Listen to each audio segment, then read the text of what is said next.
গুৱাহাটীত অসম গণ পৰিষদৰ ভাতৃ সংগঠন অসম কৃষক পৰিষদৰ উদ্যোগত আৰু অসম চৰকাৰৰ উদ্যান শস্য খাদ্য সংশোধন বিভাগৰ তত্ত্বাৱধানত শাক পাচলি ফল-মূল সংশোধন আৰু খাদ্য প্ৰস্তুতকৰণ সম্পৰ্কত প্ৰশিক্ষণ শিবিৰ অনুষ্ঠিত হয়। 29 অক্টোবৰৰ পৰা 31 অক্টোবৰলৈ তিনিদিনীয়াকৈ অনুষ্ঠিত হোৱা এই প্ৰশিক্ষণ শিবিৰত অসমৰ বিভিন্ন প্ৰান্তৰ বহুকেইগৰাকী পৰীক্ষাৰ্থীয়ে অংশগ্ৰহণ কৰা দেখিবলৈ পোৱা যায়। উক্ত অনুষ্ঠানত সঞ্চালক নৃপেন দাসৰ উপস্থিত সকলোকে উৎসাহিত কৰাৰ লগতে তেখেতৰ পৰামৰ্শ পৰীক্ষাৰ্থীসকলে সংকল্প হিচাপে গ্ৰহণ কৰা দেখিবলৈ পোৱা যায়। উক্ত প্ৰশিক্ষণ শিবিৰত বিভিন্ন ধৰণৰ ফল-মূলৰ আচাৰ, জাম, জেলি আদি প্ৰস্তুত কৰাৰ লগতে বিভিন্ন ধৰণৰ প্ৰশিক্ষণ প্ৰদান কৰা হয় পৰীক্ষাৰ্থীসকলক। অসম কৃষক পৰিষদৰ তৰফৰ পৰা অসম কৃষক পৰিষদৰ সভাপতি পৰেশ চন্দ্ৰ বৈশ্যই সঞ্চালক, প্ৰশিক্ষক, পৰীক্ষাৰ্থী, কৃষক হিতাধিকাৰী সকলোকে আন্তৰিক অভিনন্দন জ্ঞাপন কৰা পৰিলক্ষিত হয়।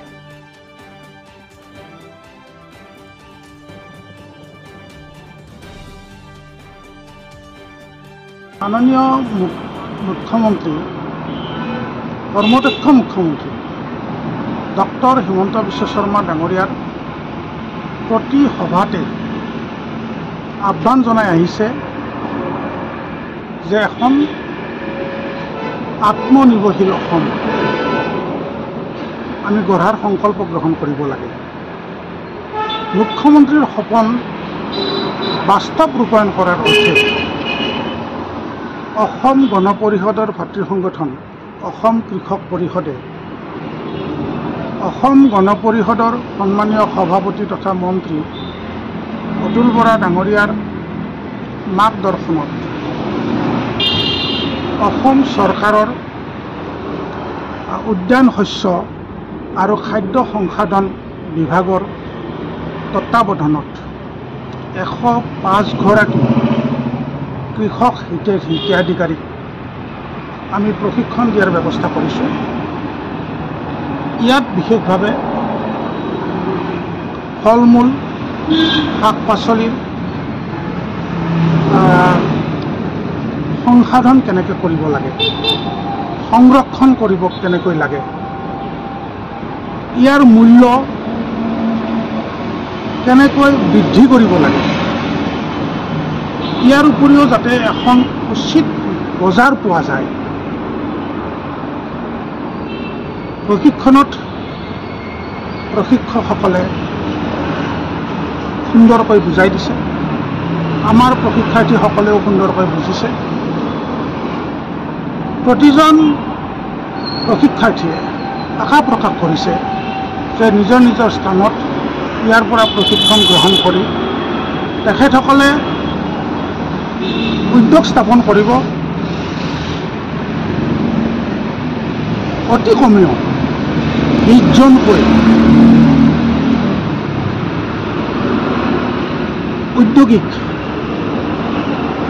আৰু যিসকল ব্যক্তিয়ে কাম কৰিবলৈ ইচ্ছুক তেখেতসকলক স্বনিয়োজন আঁচনিৰ সহায়ত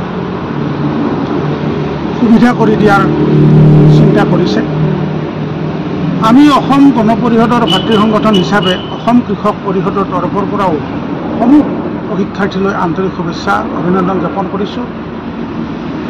বিভাগৰ মাননীয় মন্ত্ৰী অতুল বৰা ডাঙৰীয়ালৈও আন্তৰিক শুভেচ্ছা অভিনন্দন জ্ঞাপন কৰিছোঁ। বিভাগৰ সঞ্চালক নৃপেন দাস, নডেল বিষয়া কুমুদ হালৈ, আমাৰ যিসকলে প্ৰশিক্ষণ দিছে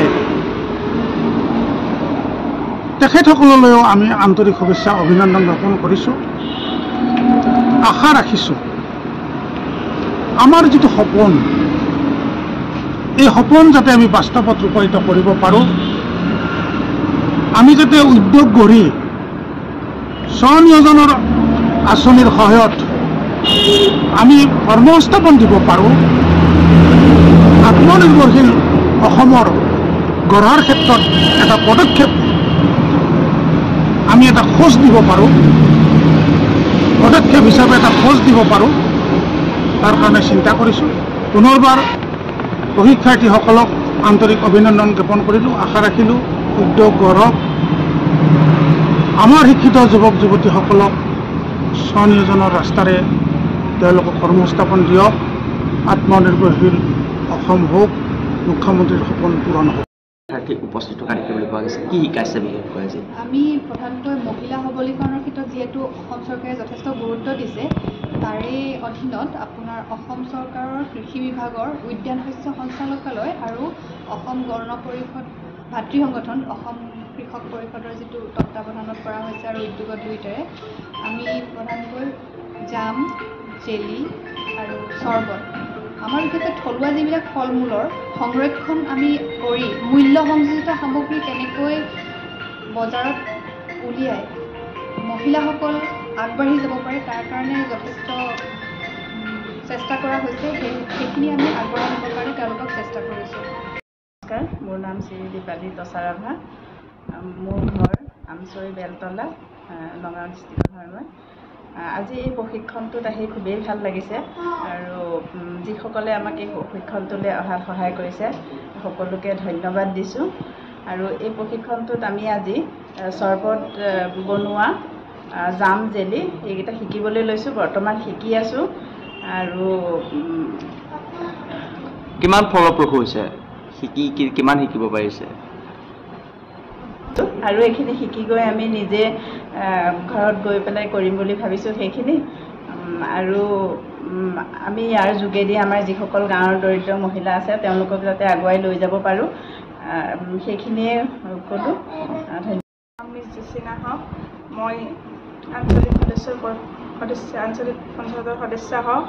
মোৰ আজি এই প্ৰশিক্ষণত আহি খুবেই ভাল লাগিছে কাৰণ বহুত এইবিলাক মই আগতে জানিব পৰা নাছিলোঁ, কিন্তু এতিয়া আজি শিকি পেলাই বহুত ভাল লাগিছে।